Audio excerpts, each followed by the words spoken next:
प्रिय मित्रों, स्वागत है आपका आपके अपने चैनल स्टडी विद प्रदीप पे। दोस्तों, हम लोग यूपी टीईटी के लिए पर्यावरण की क्लास कर रहे हैं। पर्यावरण में हमने आपसे बताया तक 50 सीरीज आएंगी, जिसमें से यह 7वीं सीरीज है और इस 7वीं सीरीज के आज हम लोग इंपॉर्टेंट प्रश्नों को करने वाले हैं। सुपर ऑब्जेक्टिव सीरीज का नाम है।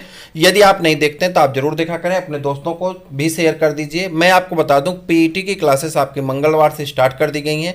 मंगलवार से आपकी क्लासेस लगातार रेगुलर हो जाएंगी, तो आप जरूर देखिए, आपको बहुत बेनिफिट होने वाली पीईटी के लिए। ठीक है, और टीईटी के लिए आपका पर्यावरण यहाँ पे चलाया जा रहा है। चलिए, शिक्षक की सबसे बहुमूल्य निधि है उसकी, कह रहा शिक्षक की सबसे बहुमूल्य निधि क्या होती है, यानी उसकी क्या, छात्रों का विश्वास। यहां आप देखिए स्पष्ट रूप से उसका सेवा नहीं है, वेतन नहीं है, गर्व नहीं है। ठीक है, बहुत सारे ऐसे शिक्षक हैं जो फ्री में पढ़ाते हैं आपको। ठीक, तो वो आपके लिए बहुत सारे काम ऐसे करते हैं जो फ्री में करते हैं, अपना टाइम वेस्ट, मनी वेस्ट, लेकिन उसके बाद आपके लिए काम करते हैं ताकि छात्र उन पर विश्वास कर सकें। इसी विश्वास को देखते हुए छात्रों का विश्वास सबसे मूल्य निधि माना जाता है।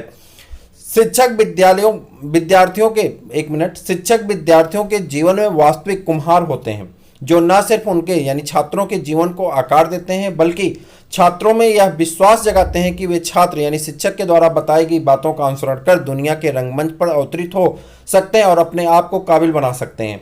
अतः शिक्षक की बहुमूल्य निधि छात्रों का विश्वास है। दूसरा प्रश्न आपका इस सीरीज का है, परिकल्पना को बार बार परीक्षण करने से गलत नहीं पाया जाता तो वह क्या हो जाता। कह रहा कोई एक परिकल्पना है, कोई व्यक्ति एक परिकल्पना किया और उसे लगातार परीक्षण किया जाए, तो उस परीक्षण में अगर वो सही साबित होती है, उसकी परिकल्पना सही साबित होती है, तो उसी को हम लोग क्या कहते हैं, सिद्धांत कहते हैं। क्या कहते हैं, सिद्धांत कहते हैं।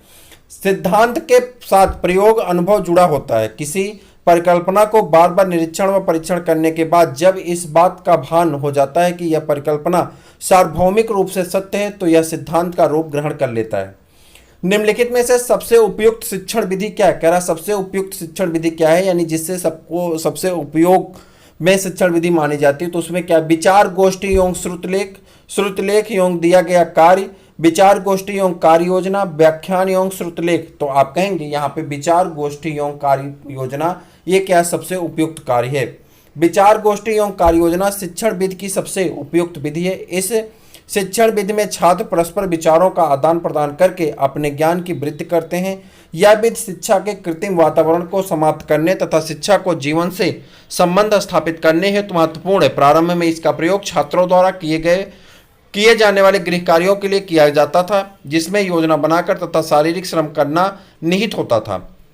निम्नलिखित में से कौन सी गैस ग्रीन हाउस गैस नहीं है। कह रहा कौन सी ऐसी गैस है जो ग्रीन हाउस गैस नहीं है, तो आप कहेंगे हीलियम गैस। कैसी गैस है, अक्रिय गैस मानी जाती है। हीलियम गैस को ग्रीन हाउस गैस नहीं कहा जाता है, जबकि कार्बन डाइऑक्साइड, नाइट्रस ऑक्साइड और मीथेन को हम लोग क्या कहते हैं, इन लोगों को क्या कहा जाता है, ग्रीन हाउस गैस कहा जाता है। ग्रीन हाउस गैसें ग्रह के वातावरण या जलवायु में परिवर्तन और अंततः भूमंडलीय ऊष्मीकरण के लिए उत्तरदायी होती हैं। इनमें सबसे ज्यादा उत्सर्जन carbon dioxide, nitrous oxide, methane, chlorofluorocarbon, जलवाष्प, ओजोन आदि करते हैं। इन गैसों का उत्सर्जन आम प्रयोग के उपकरणों, वातानुकूलन, फ्रिज, कंप्यूटर, स्कूटर, कार आदि से होता है। Helium gas green house gas नहीं है। Helium gas green house gas नहीं है, यह एक निष्क्रिय गैस है जिसे नोबल गैस भी कहा जाता है। ध्वनि प्रदूषण का मापन किस इकाई द्वारा किया जाता है। ध्वनि प्रदूषण का मापन किस इकाई द्वारा किया जाता है, तो आप कहेंगे डेसिबल द्वारा किया जाता है। किसके द्वारा, डेसिबल द्वारा किया जाता है। किसके द्वारा, डेसिबल द्वारा किया जाता है। ठीक है, चलिए यहाँ देख लेते हैं। ध्वनि प्रदूषण का मापन डेसिबल इकाई द्वारा किया जाता है। 80 डेसिबल या इससे अधिक का शोर श्रवण शक्ति को अस्थायी रूप से हानि पहुंचाने में सक्षम होता है। सामान्य श्रवण शक्ति वाले के लिए 25 से 30 डेसिबल ध्वनि पर्याप्त होती है। 5 डेसिबल की ध्वनि अत्यंत मंद, 75 डेसिबल की ध्वनि साधारण तेज और 95 डेसिबल की ध्वनि अत्यंत तीव्र और 120 डेसिबल की ध्वनि बहुत कष्टकारक मानी जाती है। निम्न में से किस स्थलाकृत का निर्माण हिमानी द्वारा हुआ था। मैंने आपको कई बार बताया कि हमारा जो टेट का सिलेबस है पर्यावरण का, इसमें ना सिर्फ आपके पर्यावरण से संबंधित चीजें बल्कि नदी, घाटी, पठार, पर्वत, मैदान, झील, झरने, इस सभी चीज़ों के साथ साथ आपके स्वास्थ्य संबंधित चीज़ें वो सब है, भोजन है, उससे संबंधित चीज़ें दी गई हैं, संविधान की कुछ टॉपिक दी गई हैं। तो पूरी तरह से एक तरह से सामान्य ज्ञान इसे कह सकते हैं। पर्यावरण कहना थोड़ा सा कठिन हो जाता है। ठीक है, तो यहाँ पे अनुकूलन वगैरह भी दिया गया है। तो यहाँ पे उसी से मिलता जुलता, भूगोल से मिलता जुलता क्वेश्चन है आपसे, निम्न में से किस स्थलाकृत का निर्माण हिमानी द्वारा हुआ है? तो आप बताएंगे लेपीज, यू आकार की घाटी, बी आकार की घाटी, जलप्रपात। तो आप बताएंगे इसका आंसर क्या होगा? तो आपको आंसर करना है, तो इसका आंसर इधर आपको मिल जाएगा। क्या होगा जल्दी से बता दीजिए। तो यहाँ पे आप देखेंगे तो कहेंगे निम्नलिखित में स्थलाकृतियों में से यू आकार की घाटी का निर्माण हिमनदों द्वारा होता है और इनका नामकरण अंग्रेजी वर्णमाला के अक्षर यू के आधार पर हुआ है, जिससे इस घाटी की आकृति मिलती है। अपरदन के कारण यानी अपरदन के कारण इनके दोनों किनारे काफी समांतर और उन्नोदर ढाल वाले बन जाते हैं। जलप्रपात एक प्रमुख प्रवाही जल नदी द्वारा कृत अपरदनात्मक स्थल रूप है। बी आकार की घाटी का नामकरण अंग्रेजी वर्णमाला के बी अक्षर के आधार पर किया गया है। इस आकार की घाटियों का निर्माण युवा नदियों के द्वारा होता है। जब नदी निम्नवर्ती कटाव द्वारा अपनी तली को कम गहरा करती हैं तो वी आकार की घाटियों का निर्माण होता है। निम्न नदियों में से कौन सी नदी बंगाल की खाड़ी में गिरती है? कह रहा कौन सी ऐसी नदी है जो बंगाल की खाड़ी में गिरती है? उसे सुवर्ण रेखा नदी कहते हैं। क्या कहते हैं? सुवर्ण रेखा नदी कहते हैं। निम्न नदियों में से कौन सी नदी बंगाल की घाटी में गिरती है? तो उसे सुवर्ण रेखा नदी कहते हैं। सुवर्ण रेखा या स्वर्ण रेखा नदी बंगाल की घाटी में गिरती है। यह भारत के झारखंड राज्य में बहने वाली एक पहाड़ी नदी है। यह रांची नगर से 16 किलोमीटर दक्षिण पश्चिम में स्थित गांव में रानी चुम्मा नामक स्थान से निकलती हैं। यह बालेश्वर नामक स्थान पर बंगाल की खाड़ी में गिरती है। ताप्ती, नर्मदा और सिंधु नदियां अरब सागर में गिरती हैं। राकेश कक्षा 5 पर्यावरण विज्ञान विषय द्वारा दिए गए कार्य को समय से प्रयुक्त नहीं करता, अतः सबसे उपयुक्त सुधारात्मक उपचार हो सकता। कह रहा है उसे सुधार करना है कि जो पर्यावरण का कार्य दिया गया था तो उसे वो पूरा करके नहीं आता, तो उसे सुधारना है। कैसे सुधारेंगे ये बताना। प्रधानाचार्य की जानकारी में लाना है।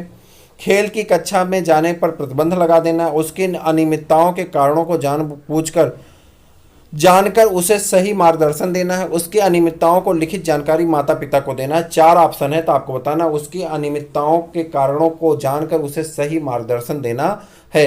ठीक है, जिससे वो बच्चा एक बार अगर पटरी पे आ गया तो अपने कार्य को प्रत्येक दिन करके आएगा। मध्य प्रदेश में कौन सा शहर झीलों का शहर कहलाता है? कह रहा मध्य प्रदेश का वह कौन सा शहर है जिसे झीलों का शहर कहा जाता है? तो आप बताएंगे भोपाल को कहा जाता है। किसको? भोपाल को।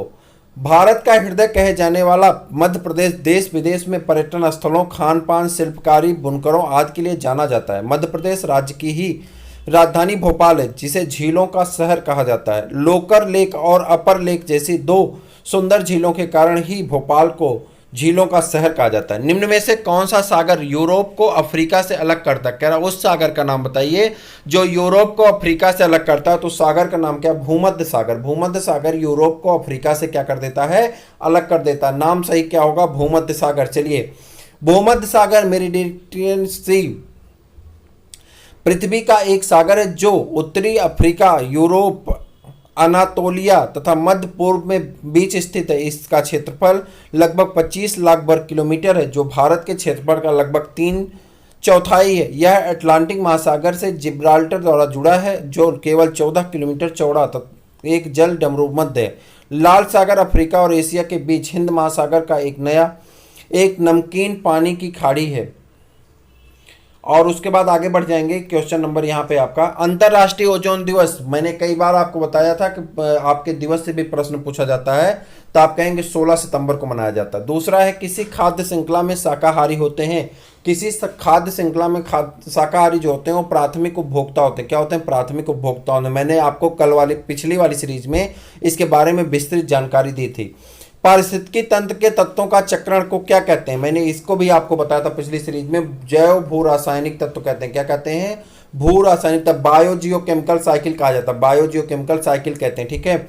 निम्नलिखित ईंधनों में से कौन सा न्यूनतम पर्यावरण उत्पादन प्रदूषण उत्पन्न करता है? कह रहा कौन ऐसा है जो बहुत कम पर्यावरण उत्पादन करता है? वो कौन है? हाइड्रोजन है। कौन सा ईंधन है? हाइड्रोजन ईंधन है जो बहुत कम पर्यावरण को उत्पन्न करेगा। संकटग्रस्त जंतु दैत्याकार पंडा कहाँ पाया जाता है? कह रहा दैत्याकार पंडा कहाँ पाया जाता है? चीन में पाया जाता है। पंडा कहाँ से संबंधित है? चीन से संबंधित है। ठीक है। उसके बाद निम्नलिखित में से किस गैस के कारण भोपाल गैस त्रासदी हुई थी? तो उसका नाम MIC क्या है? मिक है। तो मिक का नाम होता है मिथाइल आइसोसाइनेट। क्या नाम है? मिथाइल आइसोसाइनेट के कारण क्या हुआ था? भोपाल गैस त्रासदी हुई थी। कब हुई थी? 1984 में। कब हुई थी? 84 में हुई थी। उसके बाद अगला प्रश्न आपका शुरू हो जाता है यहाँ से अगला प्रश्न आपका है, तो इसके बारे में बताइए कि किस देश में क्रिसमस का त्यौहार गर्मियों में मनाया जाता है। क्रिसमस का त्यौहार कौन सा ऐसा देश है जहां गर्मियों में मनाया जाता है। 25 दिसंबर को यहाँ पे गर्मी पड़ती है, तो ऑस्ट्रेलिया है। ऑस्ट्रेलिया में 25 दिसंबर को क्या पड़ती है, गर्मी पड़ती है, इसलिए वहां गर्मियों में मनाया जाता है। ठीक है। गिर वन्यजीव अभ्यारण्य कहाँ पर, किस वन्य जीव का संरक्षण, अच्छा गिर में कौन से जीव का संरक्षण किया जाता है, आपको बताना है गिर में कौन से जीव का संरक्षण किया जाता है, तो शेर का किया जाता है। गिर वन्य जीव अभ्यारण्य भारत के गुजरात राज्य में लगभग 1424 वर्ग किलोमीटर में फैला हुआ है। इसमें जंगली शेरों का संरक्षण किया जाता है, जिसके अतिरिक्त वन्य जीव अभ्यारण्य में पुष्प और जीव जंतुओं की प्रजातियां मिलती हैं। यहाँ स्तनधारियों की 30 प्रजातियां, सरीसृप वर्ग की 20 प्रजातियां पाई जाती हैं। दक्षिण अफ्रीका के अलावा विश्व का यही ऐसा इकलौता स्थान है जहां शेरों को अपने प्राकृतिक आवास में रहते हुए देखा जा सकता है। निम्न में से कौन सा प्राकृतिक वनस्पति मरुस्थलीय प्रदेशों में पाई जाती, कह रहा है कौन सा ऐसी प्राकृतिक वनस्पति है जो मरुस्थलीय प्रदेशों में पाई जाती है। 4 ऑप्शन दिए गए हैं, आपको चारों में से एक का आंसर बताना है, कौन सा आंसर आपका सही होगा। चारों में से एक का आंसर आपका सही है, जल्दी से बता दीजिए। कैक्टस मतलब नागफनी कहा जाता है। कैक्टस किसको कहते हैं, नागफनी को कहते हैं। तो यहाँ पे इंग्लिश में नाम दिया गया कैक्टस। ठीक है, महोगनी है, फर है, चंदन है, कैक्टस है। कैक्टस आपका क्या है, सही आंसर हो जाता है। ठीक है, आगे बढ़ जाए। ग्रीन मफलर किससे संबंधित है। ग्रीन मफलर प्रदूषण से संबंधित है। किससे, ध्वनि प्रदूषण से संबंधित है। किससे संबंधित है, ध्वनि प्रदूषण से संबंधित है। ग्रीन मफलर अधिक आबादी वाले या अधिक प्रदूषण वाले क्षेत्र जैसे सड़कों के किनारे, औद्योगिक क्षेत्रों और राजमार्गों के आसपास के रिहायशी इलाकों में 4 से 6 पंक्तियों में वृक्षारोपण कर ध्वनि प्रदूषण को कम करने की एक तकनीकी है, ताकि घने पेड़ ध्वनि प्रदूषण को कम कर सकें, क्योंकि पेड़ ध्वनि को अवशोषित करते हैं और इससे नागरिकों को नागरिकों तक पहुंचने से रोकते हैं। ध्वनि प्रदूषण को नियंत्रित करने वाले ये हरे पौधे ग्रीन मफलर कहलाते हैं। भू पारिस्थितिकी तंत्र में ऊर्जा का महत्वपूर्ण स्रोत क्या है। भू पारिस्थितिकी तंत्र में ऊर्जा का महत्वपूर्ण स्रोत कौन है, सूर्य देव है। कौन है, सूर्य है। तो कौन है, तारा है, एक तारा है जिसे हम सूर्य भगवान कहते हैं। तो कौन है, सूर्य। कौन है, सूर्य। ठीक है, चलिए आगे बढ़ जाते हैं। अगला प्रश्न आपके सामने दिखाई पड़ रहा होगा, यहाँ पे आ जाइए। टाइटन किस ग्रह का प्राकृतिक उपग्रह है, कह रहा है टाइटन किस ग्रह का प्राकृतिक उपग्रह है, आपको बताना है टाइटन किस ग्रह का प्राकृतिक उपग्रह है। तो ये बहुत इंपॉर्टेंट क्वेश्चन होता है, तो आप कहेंगे शनि ग्रह का प्राकृतिक उपग्रह। किसका, शनि ग्रह का प्राकृतिक उपग्रह कौन है, टाइटन है। किसका, शनि का। ठीक है, बुध और शुक्र के कोई उपग्रह नहीं पाए जाते हैं। ठीक है, वरुण, एक बुध और शुक्र के कोई उपग्रह नहीं पाए जाते। वरुण जैसे नेपच्यून आप कहते हैं 13 उपग्रह होते हैं, जिसमें टिट्रोन और मेरिडियन प्रमुख हैं। ठीक है, और जबकि यहाँ पे देखिए शनि ग्रह का सबसे, सौर मंडल में शनि आकार में दूसरा सबसे बड़ा ग्रह है। शनि के 62 उपग्रह होते हैं। टाइटन शनि का सबसे छोटा उपग्रह है। शनि के अन्य प्रमुख उपग्रह मीमांसा, एनसिलाडू, टेथिस, डियान जो भी हैं, ठीक है, यहाँ पे लिखे गए हैं, तो आपको 2 को नाम याद करना है। चलिए आगे बढ़ जाते हैं। निम्नलिखित में से कौन सी बायोडीजल की फसल है, जेट्रोपा। बायोडीजल की फसल को किसे माना जाता है, जेट्रोपा एक पौधा होता है जिसे बायोडीजल की क्या माना जाता है, फसल माना जाता है। बायोडीजल का क्या माना जाता है, फसल माना जाता है। पर्यावरण संरक्षण अधिनियम 1986 में पारित हुआ था। पूछ रहा कब पारित हुआ था, तो आप बताएंगे पर्यावरण संरक्षण अधिनियम 1986 में पारित हुआ था। ठीक है, आगे बढ़िए। संयुक्त राष्ट्र का प्रथम मानव पर्यावरण सम्मेलन 5 जून 1972 में स्टॉकहोम में संपन्न हुआ था। इसी से प्रभावित होकर भारत ने पर्यावरण संरक्षण के लिए एक पर्यावरण संरक्षण अधिनियम 1986 में पास किया। यह एक विशाल अधिनियम है जो पर्यावरण के समस्त विषयों को ध्यान में रखकर बनाया जाता है। यह अधिनियम का मुख्य उद्देश्य वातावरण में घातक रसायनों को अधिकता को नियंत्रित करना और पारिस्थितिकी तंत्र में प्रदूषण मुक्त करने का प्रयत्न करना है। इस अधिनियम में 26 धाराएं हैं जिन्हें 4 अध्यायों में बांटा गया है। यह कानून पूरे देश में 19 नवंबर 1986 ईस्वी को लागू किया गया था। कब, 19 नवंबर 1986 को लागू किया गया था। भूमंडलीय तापन का कारण क्या है, भूमंडलीय तापन का कारण कार्बन डाइऑक्साइड है। कौन है, कार्बन डाइऑक्साइड गैस की वृद्धि है। कार्बन डाइऑक्साइड गैस की वृद्धि के कारण भूमंडलीय तापन बढ़ता चला जा रहा है। आगे बढ़ जाएंगे। अगला प्रश्न आपकी स्क्रीन पे दिखाई पड़ रहा है, जल्दी से आंसर कर दीजिए। निम्नलिखित में से किसमें सर्वाधिक जैव विविधता पाई जाती है, आपको बताना है सबसे ज्यादा जैव विविधता कहां पाई जाती है। उष्णकटिबंधीय सदाबहार वर्षा वन में। यह लगातार मेरी 7 सीरीज में यह क्वेश्चन आया है, यानी हर साल रिपीट होने वाला प्रश्न है आपका। चलिए आगे बढ़ जाते हैं। निम्नलिखित में से किस मृदा का निर्माण लावा द्वारा होता है, तो जल्दी से बता दीजिए किस मृदा का निर्माण लावा द्वारा होता है। काली मिट्टी का निर्माण किससे होता है, लावा द्वारा होता है। किससे होता है, लावा द्वारा होता है काली मिट्टी का निर्माण। और वायुमंडल की कौन सी गैस, वायुमंडल की कौन सी परत प्रकाश की परावैंगनिक किरणों को पृथ्वी की सतह पर आने से रोकती है, वायुमंडल की कौन सी परत प्रकाश की परावैंगनिक किरणों को पृथ्वी की सतह पर आने से रोकती है? तो आप कहेंगे समताप मंडल। कौन सा मंडल है? समताप मंडल है। ओजोन परत की खोज कब हुई थी? आपसे प्रश्न पूछा जाता है। ओजोन परत की खोज 1913 ईस्वी में फ्रांस के भौतिकविद